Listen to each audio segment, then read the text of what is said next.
Monitor ini sangat bersejarah buat AOC. Gimana enggak? Di display specification aja tipe 24G2 banyak banget. Ada C24G2, 24G2Z, dan semuanya. Bodinya sama semua, isinya diganti-ganti terus. Bahkan gue dapat info dari AOC, 24G2 ini di tahun 2018-an masih pakai panel TN. Dan akhirnya dirubah sekitar tahun 2020 jadi IPS 144 Hz. Bukan cuma buat AOC, ini pun bersejarah buat channel ini. Karena ini monitor terbaik saat zamannya, saat akhir tahun 2020 kemarin.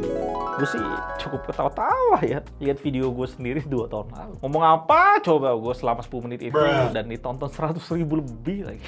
Bingung gue. Kalian yang ada di sana bareng gue saat itu, kalian amazing. Legend dan amazing. Gue nggak akan terlalu bahas desain panjang-panjang di sini karena gue yakin kalian udah sering lihat dan mungkin udah punya juga. B-roll aja buat kalian.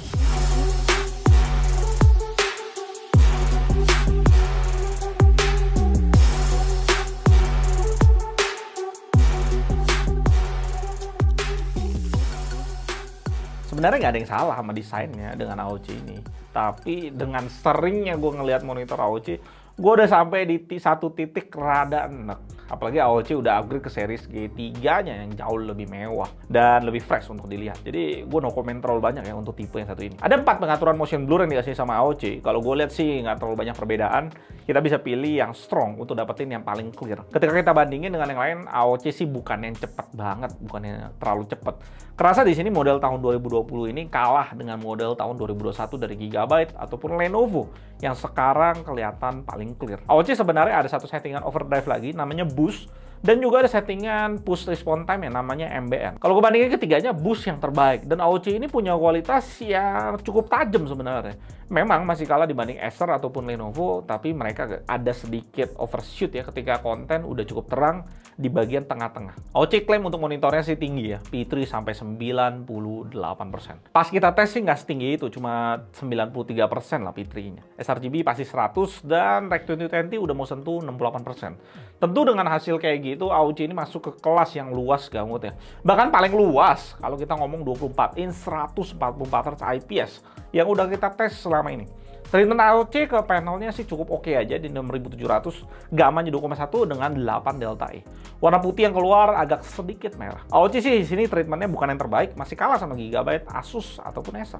Saturasi warna sRGB-nya tentu oversaturated di delta E 12, warna merah sangat miss karena P3-nya AOC ini tinggi banget. Itu udah biasa terjadi dengan akurasi warna sRGB-nya di 13 delta E. Bukan sesuatu yang spesial kalau kita lihat kualitas defaultnya. AOC di sini posisi cukup bawah, paling bawah malah kalau kita ngomongin 24 inch 144 Hz. Kualitas AOC baru kelihatan ketika kita tes di P3. Saturasinya bagus di 7 delta E dengan akurasi warna udah hampir sangat akurat ya di 6 delta E. AOC ini bahkan masih bisa lebih akurat dari Gigabyte G24F di segmen P3 loh.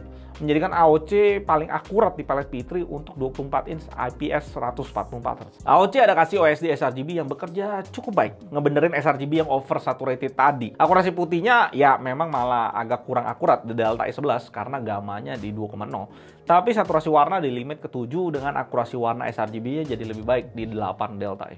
Kita sekarang ada pengetesan baru, kita bandingin semua OSD sRGB yang dikasih brand, nunjukin seberapa niat mereka benerin warna di monitornya mereka masing-masing. AOC di sini sih cukup oke aja, nggak terlalu spesial gimana dan masih kalah dari treatment Gigabyte G24F ke monitornya untuk OSD sRGB yang dikasih. Yang nggak ada hasilnya itu antara gue belum tes atau memang nggak ada settingan sRGB. AOC limit brightness di OSD sRGB ini sekitar 289 nits. Kalau lihat dari brightness kayak gitu sih sebenarnya keterangan ya kalau kita mau ngedit sRGB. Tapi ya nggak bisa dirubah lagi, jadi ya terima aja. Gue coba kalibrasi OSD sRGB yang dikasih AOC, akurasi putih perfect, saturasi warna jadi jauh lebih akurat di 5 delta E, dengan akurasi warna jadi sangat akurat di delta E5. Jadi berikutnya tugas gue berarti coba benerin P3 di settingan default. Settingan ini bisa kalian pakai untuk benerin P3 di monitornya. Target kita ke 200 nits. Gue tes lagi, akurasi putihnya membaik di delta E6, saturasi jadi sangat akurat di 4 delta E, dan akurasi warnanya jadi sangat akurat di 4 delta E.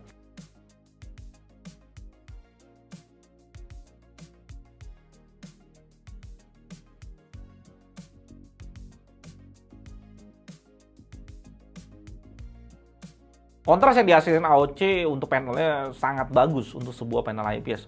Udah tembus 1400 lebih. ngebuat AOC jadi yang terbaik dalam segi kontras untuk semua monitor 24 inch IPS 144 Hz. Brightness-nya juga nggak main-main ya, 379 nits, sangat tinggi untuk sebuah monitor budget. Hanya kalah dari Acer. Kita singkirin yang dikasih sama AOC. Kelengkapan lainnya kabel power dan DisplayPort. Jujur monitor ini istilahnya gua ya, udah nge-carry brand AOC di Indonesia yang dulunya di Indonesia ya, AOC itu punya stigma nggak boleh jualan harga lebih mahal dari LG. Tapi sekarang AOC kayaknya cukup bisa mematahkan stigma itu di market. Kita bisa lihat harganya di market. AOC 3,2 juta, sedangkan LG sebagai market leader aja di 2,9 juta. Dalam jangka 2 tahun ini ya, 2020 sampai 2022, kemajuan AOC di Indonesia tuh gue bisa bilang sangat pesat. Dan monitor ini menjadi faktor besar untuk itu. Ditambah lagi sekarang AOC udah garansi 3 tahun full yang sangat kompetitif di pasaran. Alasan itu sih yang ngebuat AOC sekarang agak longgar ya. Agak longgar dikit lah fight lawan LG yang masih garansi 1 tahun. Cuma masalahnya LG udah confirm ke kita akan garansi 3 tahun full di Februari ini. Yang ngebuat monitor AOC di sebelah gua model tahun 2020 dengan harganya yang gue bilang sekarang nggak murah lagi di 3,2 juta. Yang dengan harga itu akan sangat berat bersaing di pasaran ketika kita lihat harga para pesaingnya. Ya di sana ada Lenovo model baru, Gigabyte model baru, LG juga model baru. Jadi wah, saingannya sih berat. AOC sih sebenarnya harus cepetan sadar dan lebih push lagi dari harganya, karena di China monitor ini udah dijual 2,7 juta. Kadang-kadang kalau lagi diskon yang kayak 11-11 gitu ya, monitor ini bahkan bisa sampai 2,5 juta. AOC yang sekarang ini sih masih kompetitif ya, nggak ada masalah. Cuma memang harus dan sudah dikonfirm sama AOC tipe ini akan di-refresh kembali ke kode monitor yang sama, 24G2 lagi.